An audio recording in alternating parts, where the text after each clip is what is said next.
धर्माच्या नावाखाली आज भारतीय जनता पक्ष काय म्हणतंय की धर्म संकट मध्ये आला, हिंदू संकटात आलाय. अरे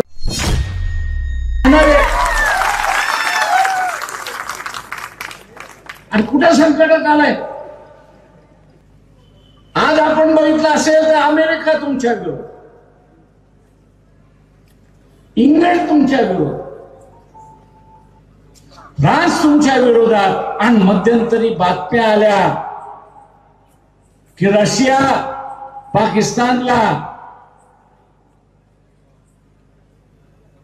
विमानं देणार आहेत अशी असताना परिस्थिती. 3 महिन्यामध्ये युद्ध एवढं लक्षात घ्या. पाकिस्तानवर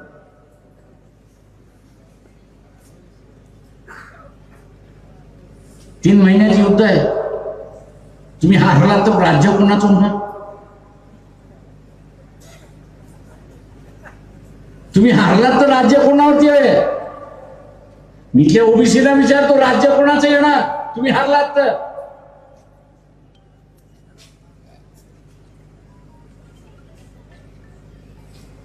जो नुसता धर्म घेऊन बसलेला, त्याची सुद्धा आवश्यकता आहे. मी नाही असं म्हणत नाही. धर्म हा माणसाला मनशांती देतो, पण इथे असताना सुरक्षिता आणि पोटाचा प्रश्न सोडवायचा असेल तर तो राजकारणच देतो, हे आपण लक्षात घ्या. आणि त्याच्यापासूनच ओबीसी फारकत घेतो, त्याच्यापासूनच तो असताना फारकत घेतो. 17 देश आणि 1 तुम्ही जिंकेल कोण?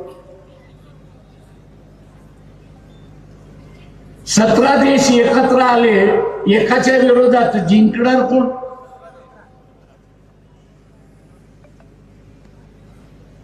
आणि हे झालं का?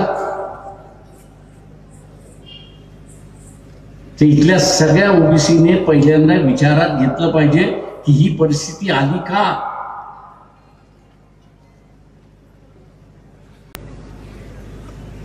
ओबीसीने आपली असणारी मानसिकता ही बदलली.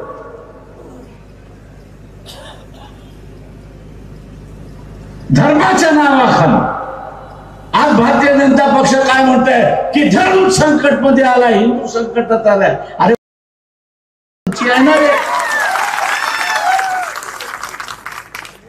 आणि कुठे संकटात आलाय? आणि खाली बसलेला ओबीसी येण्यासारखा टाळ्या वाजवत बसतोय की संकटात आलोय. आणि तू काय मुसलमान होणार आहेस का रे? तू काय ख्रिश्चन होणार आहेस? तू जोपर्यंत ख्रिश्चन होत नाही, जोपर्यंत मुसलमान होत नाही, तोपर्यंत असताना धर्म कुठं संकटात आलेला आहे? धर्म संकटात आलेला नाही, तुझं आरक्षण संकटात आलेलं आहे, हे लक्षात.